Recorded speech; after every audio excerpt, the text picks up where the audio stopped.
আমাদের রিজিকটা হালাল করতে হবে। রাজি আছি ইনশাআল্লাহ? রিজিক হালাল মানে কি? রিজিকের মধ্যে কোনো সুদ থাকবে না। রিজিকে কোনো সুদ যে খায় সে মায়ের সাথে জেনা করে, সুদ যে খায় সে আল্লাহ এবং তার রাসূলের সাথে যুদ্ধ করে। আমি এমন একজন ব্যক্তির কথা শুনেছি যে সুদ খেত, আল্লাহ মাফ করুক তাকে, আল্লাহ মাফ করুক। আমাকে বলেছেন একজন, আমি শুনেছি এটা, যে ইন্তেকালের পরে দুনিয়াতেই পেটটা ফুলে গিয়েছে। নাউজুবিল্লাহ, আল্লাহ হেফাজত করুন। মেরাজের রাতে নবী দেখে এসেছেন সুদখোরের পেটের মধ্যে সাপ কিলবিল করছে, রক্তের নদীতে ফেলে মাথা ফাটিয়ে দেওয়া হচ্ছে। আল্লাহ এবং তার রাসূলের সাথে যুদ্ধ করে কেউ সফল হতে পারবে?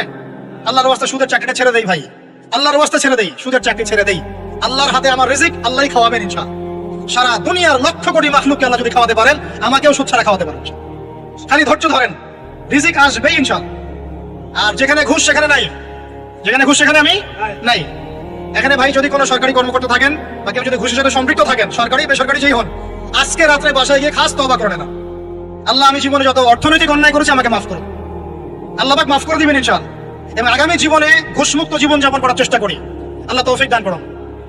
অমুসলিমরা এখন এইসব সংস্কৃতি মেনে চলে, মুসলিমরা কেন মানবে না? মানা উচিত কিনা? আল্লাহ তৌফিক দান করুন।